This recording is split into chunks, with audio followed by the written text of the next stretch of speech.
Hello guys, ఈరోజు అయితే మనం చేపల పులుసు అయితే వండుతున్నాం గాయ్స్. చూడండి, ఇవి కానాగడతలు చేపల పులుసు. దీంట్లో మనం ఏంటంటే ఫస్ట్ సాల్ట్ వేసాం. సాల్ట్ వేసి కలుపుకొని పక్కన పెట్టేయాలి. అలాగా సాల్ట్ వేసుకొని మెత్తగా అలా కలుపుకొని ఉంచుకొని పక్కన పెట్టేద్దాం గాయ్స్. అలా దాని తర్వాత మనం ఏం చేస్తామంటే ఒక కడాయి తీసుకుంటాం. కడాయిలో నుంచి నూనె వేసేద్దాం. నూనె వేసిన తర్వాత మెంతులు వేసిన తర్వాత పెప్పర్ మిరియాలు, తర్వాత ఆవాలు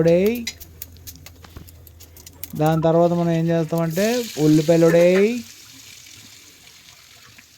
అయితే ఉల్లిపాయలు ఏంటంటే ఫస్ట్ మా మరదలు ఉల్లిపాయలు ముద్ద చేసుకొని ఉంచుకుంది, దాంట్లో నేను వేసాను. తర్వాత లవంగాలు వేసాను గాయస్, లవంగా, యాలకులు, దాని తర్వాత దాల్చిన చెక్క, అంతే కలిపాయి. దాని తర్వాత అల్లం వెల్లుల్లి పేస్ట్ వేయి, పచ్చివాసన పోయినంత వరకు దాన్ని వేపుకో. దాని తర్వాత టమాటా కూడా టమాటా అయిపోయిన తర్వాత అలా రెండింటిని కలిపి సాల్ట్ మధ్య మధ్యలో చెక్ చేసుకొని వేసుకో. ఇదంతా అలా మెల్లి కలుపుతూ దాని తర్వాత నిమ్మకాయ మంచి టేస్ట్ని తీసుకొస్తుంది గాయ్స్.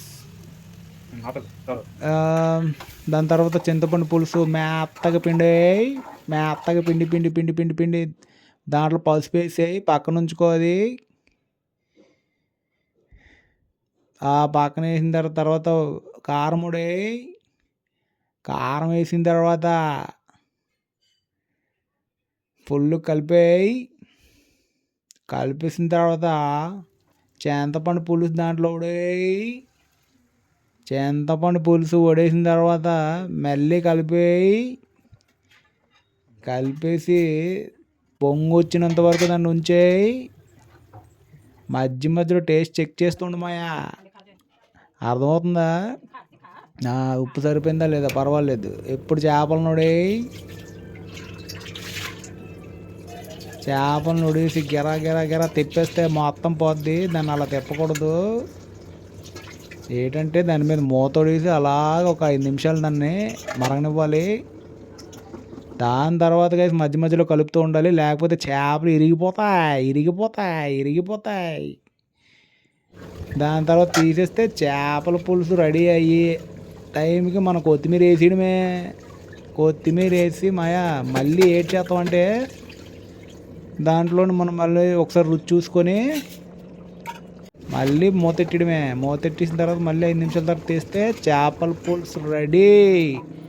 మీ ముందుకు వచ్చేసింది మంచి సూపర్ చేపల పులుసు. చూద్దాం గైస్ ఎలాగుందో, తిందాం. అయితే సూపర్, అమోఘం. Please guys subscribe.